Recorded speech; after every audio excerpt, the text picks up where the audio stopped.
Rampung traweh tadarusan bahkan sampai pagi. Kok saiki malah ono himbauan wong tadarus ora usah nganggo speaker.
Bahkan sampai pagi.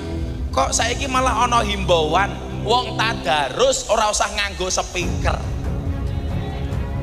Otak kula niku mboten nalar. Saniki teng Sidoarjo nanggap dangdutan sampai jam 1 ra ono sing larang. Padahal buka titik jos. Lah hiburan dangdut niku sampai jam pinten, Pak? Jam 1, jam 12. Saniki Ramadan teko setahun pisan tadarusan nganggo speaker dilarang, sing larang kuwi pekok. Yo ora usah awake dhewe iki egois, ora usah nganggo speaker njaba sampai jam bengi. Umpamane dibatasi. Speaker njaba sampai jam 10, kemudian pakai speaker dalam. Entuk napa mboten? Bocah cilik niku ora tau nyekel mic, sekali ngaji nyekel mic niku seneng. Contoh nih, kula akhirnya kebablasan nyekel mic sampai sakniki. Jadi kula niku lak sanggon-gon metu kula nyekel mic, tapi lak kula mulai gantian mic kula sing dicekeli. Berkaitan dengan hal itu, yang pertama bahwa bulan Ramadan adalah bulan di mana Allah Subhanahu wa taala menurunkan firman Allah Subhanahu wa taala yakni Al-Qur'anul Karim. Maka ketika ada seseorang yang membaca Al-Qur'an dengan menggunakan pengarah suara di bulan suci Ramadan, yang pertama adalah syiar.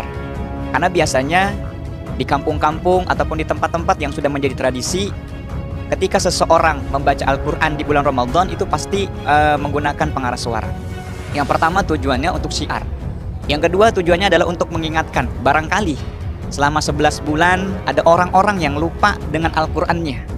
Ketika mendengarkan ada seseorang yang membaca Al-Quran di masjid, di musola, di majlis taklim dengan menggunakan pengarah suara, mereka akan tergugah untuk kembali lagi membuka Al-Qur'annya, mencari Al-Qur'annya, bahkan sampai membaca. Saya ya, kan sebenarnya hal itu sudah aja sejak zaman sebelumnya ya, maksudnya zaman dahulu gitu. Dan selama memang tidak mengganggu kenyamanan ataupun tidak mengganggu kegiatan, ya menurut saya tidak ada masalah ya, kecuali memang hal tersebut mengganggu sebagian golongan atau sebagian pihak sehingga menimbulkan keresahan ataupun menimbulkan sesuatu yang tidak nyaman, mungkin ya perlu dikaji ulang seperti itu. Tapi selama tidak menimbulkan gejolak, itu menandakan kan saling toleransi antar umat beragama sudah terbangun sebenarnya di Indonesia itu. Seperti itu. Tetapi kalau memang saya rasa kalau dilakukan dengan waktu yang tepat, tidak berlebihan, dan juga tidak terlalu keras, tidak mengganggu, saya rasa itu tidak akan menimbulkan masalah ya. Mungkin yang menimbulkan masalah itu dilakukan pada jam-jam yang memang sudah tidak seharusnya menggunakan pengeras suara ataupun dilakukan suara yang sangat keras. Nah, itu pun bisa jadi akan mengganggu kenyamanan seseorang. Kalau memang sesuai dengan aturan, sesuai dengan jam, saya kurang setuju ya, karena memang itu kan syiar ya.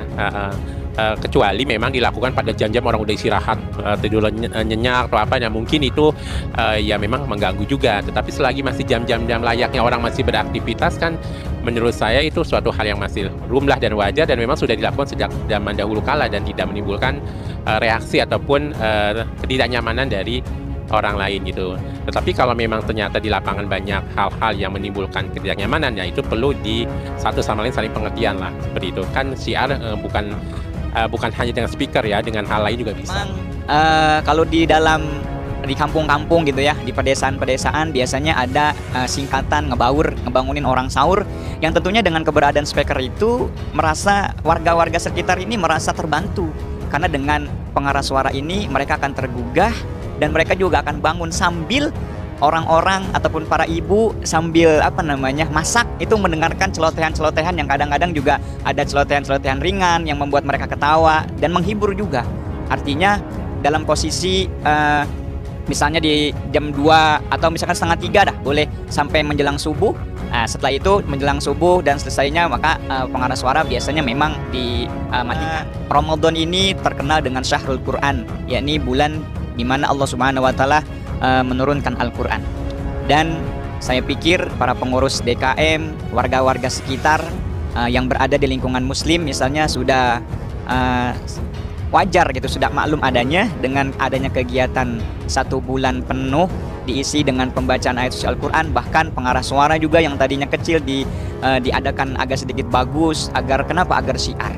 Dan tentunya satu lagi, bagi para pengurus DKM, ketika memang mau menerapkan kegiatan-kegiatan pembacaan Al-Quran dengan menggunakan pengarah suara luar, artinya dipilihlah kori-kori pembaca-pembaca Al-Quran yang satu tajwidnya bagus, makharijul hurufnya bagus, dan juga suaranya bagus, agar orang yang mendengarkan merasa nikmat, merasa girohnya ada, dan juga mereka mengikuti untuk terus membaca Al-Quran.